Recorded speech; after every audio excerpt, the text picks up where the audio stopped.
السلام عليكم ورحمة الله تعالى وبركاته. أعوذ بالله من الشيطان الرجيم. بسم الله الرحمن الرحيم. الحمد لله رب العالمين والعاقبة للمتقين. اللهم صل على سيدنا محمد وعلى آل سيدنا محمد. ഏറ്റവും പ്രിയം നിറഞ്ഞ സഹോദര സഹോദരിമാരെ, അല്ലാഹു സുബ്ഹാനഹു വ തആല അല്ലാഹുവിൻ്റെ നല്ല അടിമകളിൽ ചേരാനുള്ള ഭാഗ്യം നമുക്കെല്ലാവർക്കും പ്രദാനം ചെയ്യട്ടെ. നമ്മുടെ എല്ലാവരുടെയും കഷ്ടപ്പാടുകൾക്ക് അല്ലാഹു തആല പരിഹാരം നൽകട്ടെ. നമ്മുടെ ഹലാലായ ആവശ്യങ്ങൾ അല്ലാഹു തആല നിർവഹിച്ചു തരട്ടെ. പ്രിയമുള്ള സഹോദരന്മാരെ, സഹോദരിമാരെ, വിശുദ്ധമായ ഖുർആനാണ് നമ്മുടെ ഏറ്റവും വലിയ ജീവിത മാതൃക. വിശുദ്ധ ഖുർആനിലൂടെ പല കാര്യങ്ങളും നമുക്ക് അല്ലാഹു സുബ്ഹാനഹു വ തആല പറഞ്ഞു തരികയാണ്. അത് സ്വായത്തമാക്കാനുള്ള ബുദ്ധിയും അല്ലാഹു സുബ്ഹാനഹു വ തആല നമുക്ക് നൽകിയിട്ടുണ്ട്. വിശുദ്ധ ഖുർആൻ നല്ലവണ്ണം പഠിക്കാനുള്ള താല്പര്യം ഉണ്ടാക്കിയെടുക്കൽ നമ്മുടെ ബാധ്യതയാണ്. വിശുദ്ധ ഖുർആൻ അഭ്യസിച്ചവർ പദവി നല്ലവണ്ണം കൂടുതലാണ്. അള്ളാഹുവിന്റെ സൃഷ്ടികളിൽ പദവി കൂടുതലുള്ളവരായിട്ടാണ് നമുക്കിടയിൽ ഗണിക്കപ്പെടുന്നത്. വിശുദ്ധ ഖുർആൻ പഠിച്ച ആളുകൾ ഖുർആനിനെ നന്നായി ആദരിക്കുന്നതിൽ പ്രത്യേകം ശ്രദ്ധ പതിപ്പിക്കണം. നിരർത്ഥകമായ കാര്യങ്ങൾ അവരുടെ ജീവിതത്തിൽ ഉണ്ടാകുന്നതിനെ വളരെയധികം സൂക്ഷിക്കുകയും വേണം. മര്യാദയെ നല്ലവണ്ണം കൊണ്ടു നടക്കുകയും അങ്ങനെ അല്ലാത്ത പക്ഷം ഖുർആൻ അവന്റെ ശത്രുവായി മാറിത്തീരുമെന്നുള്ള വളരെ ഭയപ്പെടേണ്ട ഒരു കാര്യവുമാണ്. മഹാനായ റസൂലുള്ളാഹി സ്വല്ലല്ലാഹു അലൈഹി വസല്ലം പറഞ്ഞു, എന്റെ സമുദായത്തിലെ കപടവിശ്വാസികളിൽ സിംഹഭാഗവും വിശുദ്ധ ഖുർആൻ ഓതുന്നവരാണ് എന്ന് നബി കരീം സ്വല്ലല്ലാഹു അലൈഹി വസല്ലം നമ്മെ പഠിപ്പിച്ചിട്ടുണ്ട്. നരകത്തിന്റെ കാവൽക്കാരായ മലക്കുകൾ വിഗ്രഹാരാധകരെ പിടിക്കുന്നതിനേക്കാളും വേഗത്തിൽ ദുർമാർഗികളായ ഖുർആൻ ഓതലുകാരെ പിടിക്കുമെന്ന് മഹാനായ അബൂ സുലൈമാൻ ദർറാനി റളിയല്ലാഹു അൻഹു പ്രസ്താവിച്ചതായിട്ട് കാണാൻ കഴിയുന്നുണ്ട്. അതുകൊണ്ട് വിശുദ്ധമായ ഖുർആൻ നമ്മൾ പാരായണം ചെയ്യുമ്പോൾ അതിൻ്റെ മര്യാദകളോടുകൂടെ, അതിൻ്റെ നിയമങ്ങളോടുകൂടെ വിശുദ്ധ ഖുർആൻ പാരായണം ചെയ്യാനാണ് ഞാനും നിങ്ങളും ശ്രദ്ധിക്കേണ്ടത്. അതിൻ്റെ പ്രധാനപ്പെട്ട 6 മര്യാദകളാണ് ഇന്ന് നമുക്ക് പഠിക്കാൻ. വിശുദ്ധ ഖുർആൻ പാരായണം ചെയ്യുമ്പോൾ ഒന്നാമതായി നമ്മൾ ശ്രദ്ധിക്കേണ്ട വിഷയം അൽ അദബു, മര്യാദയാണ്. ആദരപൂർവം മര്യാദയോടുകൂടെ നമ്മൾ വിശുദ്ധമായ ഖുർആൻ ഓതണം. വുളൂ ചെയ്തുകൊണ്ട് നിസ്കാരത്തിൽ എന്ന പോലെ താഴ്മയോടുകൂടെ ഖിബിലയിലേക്ക് നേരെ തിരിഞ്ഞിരുന്നു കൊണ്ട് വിശുദ്ധമായ ഖുർആൻ ഓതാൻ വേണ്ടി നമ്മൾ പ്രത്യേകം ശ്രദ്ധിക്കണം.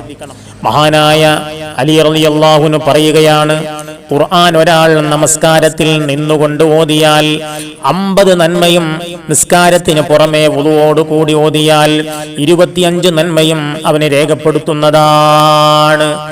വിശുദ്ധമായ ഖുർആനിനെ ഒരാൾ നിസ്കാരത്തിൽ നിന്നുകൊണ്ട് ഓതിയാൽ 50 കൂലി അയാൾക്ക് ലഭ്യമാകുന്നതാണ്.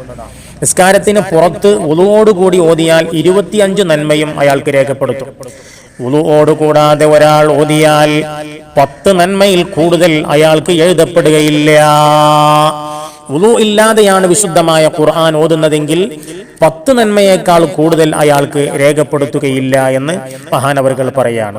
അപ്പോൾ ഒന്നാമതായി നമ്മൾ പാലിക്കേണ്ട വിഷയമാണ് അൽ അദബു, അദബോടുകൂടെ, അതിന്റെ മര്യാദയോടുകൂടെ ഓതലാണ്. രണ്ടാമത്തത് സാവധാനമായി അർത്ഥം ചിന്തിച്ചുകൊണ്ട് പാരായണം ചെയ്യലാണ്. വേഗത്തിൽ ഓതി തീർത്തുകൊണ്ട് ഖതമുകൾ അധികരിപ്പിക്കുന്നതിനേക്കാളും സാവകാശത്തിൽ ഓതുന്നത് അത് നല്ലതാണ് എന്ന് മഹാന്മാർ നമുക്ക് പഠിപ്പിച്ചു തരികയാണ്. അപ്പൊ സാവകാശത്തിൽ വിശുദ്ധമായ ഖുർആൻ ഓതുമ്പോൾ അതിന് വല്ലാത്ത കൂലി അല്ലാഹു സുബ്ഹാനഹു വ തആല നമുക്ക് പ്രദാനം ചെയ്യുകയാണ്. നമ്മൾ ആലോചിച്ച് നോക്കണം, വിശുദ്ധ ഖുർആൻ ഇങ്ങനെ ചടപടോന ഓതിയിട്ട് ഖതമുകൾ എണ്ണം കൂട്ടുക എന്ന് വരുമ്പോൾ പല നിയമങ്ങളും നമുക്കതിൽ നിന്ന് വിട്ടുപോകും. പല രീതിയിലും അതിന്റെ ഹർക്കത്തുകളും മറ്റുമൊക്കെ അപ്പുറം ഇപ്പുറമായി അർത്ഥങ്ങൾക്ക് തെറ്റ് വരുന്ന രീതിയിൽ വരെ നമുക്ക് സംഭവിച്ചു പോകാൻ സാധ്യതയുണ്ട്. അതുകൊണ്ട് അത് സാവകാശത്തിൽ നല്ല മയത്തോടുകൂടെ ഓതുക എന്നുള്ളത് അതിന്റെ രണ്ടാമത്തെ മര്യാദയിൽപ്പെട്ടതാ. ഒരു സമയത്ത് മഹദിയായ ആയിഷ ഉമ്മ റളിയല്ലാഹു അൻഹ ഒരാൾ ധൃതിയിൽ ഖുർആൻ ഓതുന്നത് കണ്ടപ്പോൾ അവിടുന്ന് പറഞ്ഞൊരു വർത്തമാനമുണ്ട്, ഇയാൾ വെറുതെ ഇരിക്കുന്നുമില്ല, അയാൾ ഖുർആൻ ഓതുന്നുമില്ല. നോക്കണം നിങ്ങൾ, അയാൾ വെറുതെ ഇരിക്കുന്നുമില്ല, ഖുർആൻ ഓതുന്നുമില്ല എന്ന് ധൃതിയിൽ ഖുർആൻ ഓതുന്ന ആളെ കുറിച്ച് മഹദിയായ ആയിഷ ഉമ്മ റളിയല്ലാഹു അൻഹ പറഞ്ഞുവെങ്കിൽ സാവകാശം ഖുർആൻ ഓതുന്നതിനാണല്ലോ കൂടുതൽ കൂലി ലഭ്യമാകുന്നത് എന്ന് ഈ വാക്കിൽ നിന്ന് നമുക്ക് മനസ്സിലാക്കാൻ കഴിയുന്നു. ഇനി മൂന്നാമത്തെ നിയമം എന്ന് പറഞ്ഞാൽ അൽ ബുകാഉ, കരച്ചിലാണ്. ഖുർആൻ ഓതുമ്പോൾ കരയുവീൻ. നിങ്ങൾ കരച്ചിൽ വന്നിട്ടില്ലെങ്കിൽ ഉണ്ടാക്കി കരയുവീനെന്ന് മഹാനായ റസൂലുള്ളാഹി സ്വല്ലല്ലാഹു അലൈഹി വസല്ലം പറഞ്ഞിരിക്കുന്നു. മഹാനായ റസൂലുള്ളാഹി സ്വല്ലല്ലാഹു അലൈഹി വസല്ലം വിശുദ്ധമായ ഖുർആൻ ഓതുമ്പോൾ കരയുമായിരുന്നു. കരച്ചിൽ വന്നിട്ടില്ലെങ്കിൽ മഹാനായ റസൂലുള്ളാഹി സ്വല്ലല്ലാഹു അലൈഹി വസല്ലം കരയാൻ വേണ്ടി നമ്മോട് കൽപ്പിക്കുകയും ചെയ്തിട്ടുണ്ട്. വിശുദ്ധമായ ഖുർആനിലെ വാഗ്ദാനങ്ങളെയും ഭീഷണികളെയും കൽപ്പനകളെയും സംബന്ധിച്ച് അവധാനപൂർവം ചിന്തിച്ചു നോക്കുകയും സ്വന്തം അപരാധങ്ങളെക്കുറിച്ച് ആലോചിച്ചറിയുകയും ചെയ്യുന്ന ഒരു വ്യക്തിക്ക് കരയാതിരിക്കാൻ സാധ്യമാകുമോ? വിശുദ്ധമായ ഖുർആൻ കുറച്ചൊക്കെ പഠിച്ച് അതിലുള്ള ചില വാഗ്ദാനങ്ങൾ കേൾക്കുമ്പോൾ സന്തോഷിക്കും. അതിൽ ചില കാര്യങ്ങളെ ഗൗരവമായി അല്ലാഹു തആല അറിയിക്കുന്നത് ശ്രദ്ധയിൽപ്പെടുമ്പോൾ കരച്ചിൽ വരൂലേ? അപ്പൊ കരയുക, ഇല്ലെങ്കിൽ ഉണ്ടാക്കി കരയുകയും ചെയ്യുക എന്ന് മഹാനായ റസൂലുള്ളാഹി സ്വല്ലല്ലാഹു അലൈഹി വസല്ലം പഠിപ്പിക്കുകയാണ്. ഇനി നാലാമത്തൊരു മര്യാദ, ഓരോ ആയത്തുകൾക്കുള്ള കടമയെ നിർവഹിക്കേണ്ടതാണ്. എന്താ ഓരോ ആയത്തുകൾക്കുള്ള കടമ എന്ന് പറഞ്ഞാൽ, ഖുർആൻ പാരായണം ചെയ്യുന്ന സമയത്ത് ശിക്ഷയെ സംബന്ധിച്ച ആയത്തുകൾ വരുമ്പോൾ അതിൽ നിന്നും രക്ഷ തേടണം, അതിൽ നിന്ന് കാവലിനെ തേടണം. കാരുണ്യത്തിനെ സംബന്ധിച്ചുള്ള ആയത്തുകൾ വരുമ്പോൾ ആ കാരുണ്യത്തിന് വേണ്ടി പ്രാർത്ഥിക്കണം.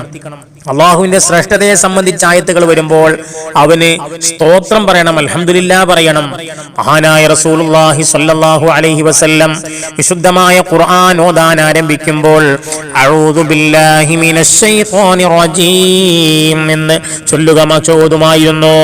ഓതി നിർത്തുന്ന സമയത്ത് മഹാനായ റസൂലുള്ളാഹി സ്വല്ലല്ലാഹു അലൈഹി വസല്ലം പ്രാർത്ഥിക്കാറുണ്ട്, അല്ലാഹുമ്മ റഹംനി ബിൽ ഖുർആൻ വജ്അൽഹു ലി ഇമാമാ വനൂറാ വഹുദാ വറഹ്മ اللهم ذكرني منه ما نسيت وعلمني منه ما جهلت وارزقني تلاوته آناء الليل وأطراف النهار واجعله لي حجة يا رب العالمين.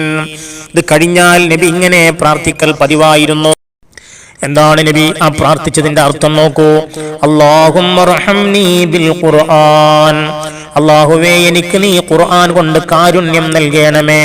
വജ്അൽഹു ലീ ഇമാമൻ വനൂറാ വഹുദാ, ആ വിശുദ്ധമായ ഖുർആനിനെ എനിക്ക് നീ എന്താക്കണേ, ഇമാമാക്കണേ, ഒരു പ്രകാശമാക്കണേ, ഒരു സന്മാർഗവും ആക്കി തരണമേ.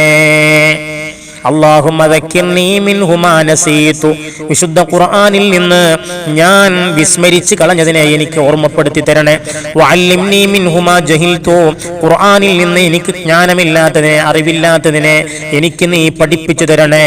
വർസുഖ്നി തിലാവതഹു ആനാ അൽ-ലൈലി വഅത്റാഫൻ നഹാർ, രാത്രിയുടെ ഭാഗത്തിലും പകലിന്റെ തെല്ലിലും അതിനെ ഓതലിനെ എനിക്ക് നീ ദാനമായിട്ട് തരണേ. മാത്രമല്ല വജ്അൽഹു ലീ ഹുജ്ജതൻ യാ റബ്ബൽ ആലമീൻ, ലോകരക്ഷിതാവേ എനിക്ക് നീ അതിനെ ഒരു രേഖയാക്കി തരണേ, ഒരു തെളിവാക്കി തരണേ എന്ന് മഹാനായ റസൂലുള്ളാഹി സ്വല്ലല്ലാഹു അലൈഹി വസല്ലമ വിശുദ്ധ ഖുർആൻ ഓതിക്കഴിഞ്ഞാൽ ദുആ ചെയ്യാറുണ്ടായിരുന്നു. ഇമാം ഗസാലിയുടെ കീമിയാഉ സഅദ എന്ന് പറയുന്ന ഗ്രന്ഥത്തിൽ ഇത് കാണാൻ കഴിയുന്നുണ്ട്. അതുപോലെ സജദയുടെ ആയത്ത് വരുമ്പോ അവിടെ തിലാവത്തിന്റെ സുജൂദ് ചെയ്യുക, ഇതൊക്കെ ആയത്തുകളോടുള്ള ഓരോ കടമയായിട്ട് നമുക്ക് കാണാൻ കഴിയുന്നുണ്ട്. നോക്കണേ, അഞ്ചാമത്തെ കടമയാണ്, മര്യാദയാണ്. അല്പമെങ്കിലും അന്യർ കാണണമെന്ന വിചാരം ഉണ്ടാകാതെ പതുക്കെ ഓതുക. ഓതുന്നത് നമുക്ക് കൂലി കിട്ടാൻ വേണ്ടിയാണ്, അള്ളാഹുവിന് വേണ്ടിയാവണം. മറ്റുള്ളവർ കാണാനോ കേൾക്കാനോ വേണ്ടിയായിട്ട് നമ്മുടെ ഓത്തിനെ നമ്മൾ എന്താക്കരുത്, നമ്മുടെ ഓത്തിനെ വെറുതെ നമ്മൾ പാഴാക്കി കളയരുത്. അപ്പൊ അള്ളാഹു തആലാക്ക് വേണ്ടിയുള്ള ഓത്തായിട്ട് നമ്മുടെ ഓത്തിനെ നമ്മൾ മാറ്റിയെടുക്കണം. ഇനി ആറാമത്തെ മര്യാദയാണ് വിശുദ്ധ ഖുർആൻ നല്ല ശബ്ദമാധുര്യത്തോടുകൂടി ഓതാൻ പരിശ്രമിക്കുക. നല്ല ശബ്ദത്തോടുകൂടെ, നല്ല ഈണത്തോടുകൂടെ, എന്നാൽ മ്യൂസിക്കൽ ഒരു സ്വഭാവത്തിലാക്കാനും പാടില്ല. നല്ല മാധുര്യത്തോടു കൂടെ ഖുർആനാണെന്ന് തോന്നുന്ന രീതിയിൽ അതിനെ പാരായണം ചെയ്യും. വിശുദ്ധ ഖുർആനെ നിങ്ങൾ നല്ല ശബ്ദം കൊണ്ട് അലങ്കരിക്കുവീൻ എന്ന് നബി സല്ലല്ലാഹു അലൈഹി വസല്ലമ നമ്മോട് പറഞ്ഞിട്ടുണ്ട്. മഹാനായ അബൂ ഹുദൈഫ റളിയല്ലാഹുവിന്റെ ഭൃത്യൻ ഖുർആൻ നല്ല ശബ്ദത്തോടുകൂടെ ഓതുന്നത് കേട്ടപ്പോൾ മഹാനായ നബി സല്ലല്ലാഹു അലൈഹി വസല്ലം സന്തോഷിക്കുകയും അൽഹംദുലില്ലാഹില്ലദീ ജഅല മിൻ ഉമ്മത്തി മിസ്ലഹു, എന്റെ സമുദായത്തിൽ ഇങ്ങനെയുള്ള ആളുകളെ ഉണ്ടാക്കിയ നാഥന് സർവസ്തുതിയും എന്ന് മഹാനായ നബി സല്ലല്ലാഹു അലൈഹി വസല്ലം പറയുകയുണ്ടായി. ശബ്ദം എത്രത്തോളം നന്നായിരിക്കുന്നുവോ അത്രത്തോളം മനസ്സിൽ പതിയുകയും ചെയ്യും എന്നുള്ളതൊരു കാരണമാണ്. ഖുർആൻ ഭംഗിയായി ഓതുന്നത് പ്രത്യേകം സുന്നത്തുള്ള വിഷയമാണ്. എന്നാൽ സംഗീതാഭ്യജ്ഞതയോടുകൂടെ സംഗീതത്തെ പോലെ അക്ഷരങ്ങളെ വിട്ടും ചുരുക്കിയും ഓതുന്നത് നിഷിദ്ധമാണ്. രീതിക്ക് വേണ്ടി അതൊരു പാട്ടുപോലെയാക്കിയിട്ട് ഓതുക എന്നുള്ളത് അത് പാടില്ലാത്ത വിഷയമാണ്. അപ്പൊ നല്ല ഭംഗിയിൽ വിശുദ്ധമായ ഖുർആൻ ഓതൽ അത് ആറാമത്തെ ഒരു മര്യാദയാണ്. അല്ലാഹു തആല വിശുദ്ധമായ ഖുർആൻ നല്ലവണ്ണം പഠിക്കാനും അത് നല്ലവണ്ണം പഠിപ്പിക്കാനും അത് പകർത്താനും ജീവിതത്തിൽ ഓതാനും മറ്റുള്ളവർക്ക് അറിയിച്ചു കൊടുക്കാനും നമുക്ക് തൗഫീഖ് നൽകി അനുഗ്രഹിക്കട്ടെ.